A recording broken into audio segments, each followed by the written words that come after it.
இந்த வார ரால என்னெல்லாம் நடந்ததுன்னு இந்த வீடியோல பார்க்கலாம். எதிரி நண்பன்ற மாதிரி சிஎம் பங்கும் எல்ஏ நைட்டும் பாத்தீங்கன்னா செத் ராலன்ஸை பத்தி தான் பேசிட்டு இருக்காங்க. எல்ஏ நைட் என்னன்னா செத் ராலன்ஸோட பாய்ஸ் இன்டரப்ட் ஆகாத ஒரு மேட்ச் எனக்கு வேணும், அப்பதான் என்னால சாம்பியன்ஷிப் வின் பண்ண முடியும் சொல்லிட்டு பேசிட்டு இருக்காரு. சோ அங்க வர பால் ஹேமன் அதுக்கு முன்னாடி நீங்க ரெண்டு பேரும் சேர்ந்து என்னோட பாய்ஸ் கிட்ட போது ஜெயிங்கன்ற மாதிரி ஒரு போட்டி வைக்கிறாங்க. சோ எண்ட் ஆஃப் த ரால பிரான்ஸ் brothers vs CM Punk and LA நைட்டுக்கு ஒரு மேட்சும் இருக்கு.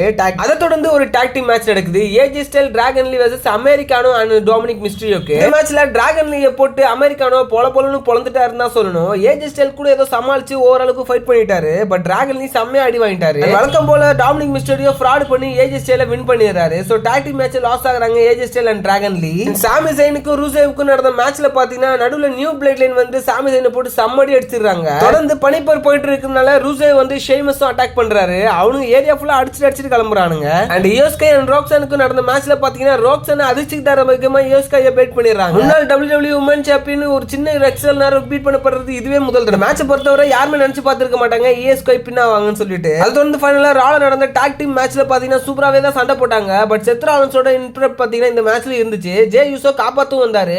பட் அவரையும் போட்டு பொலன்னு ரோமன் ரைஸ் வேற ஒரு வாரத்துக்கு ஒரு தடவை வந்து அடி வாங்கிட்டு போயிட்டு மறுவாரம் பாத்தீங்கன்னா வரமாட்டாரு. இன்னொரு நாள் பாத்தீங்கன்னா ரிட்டர்ன் கொடுக்குறாரு. சோ இதை பத்தி உங்களோட தகவல் என்ன சொல்லிட்டு கமெண்ட் பண்ணிட்டு நம்ம சேனல் சப்ஸ்கிரைப்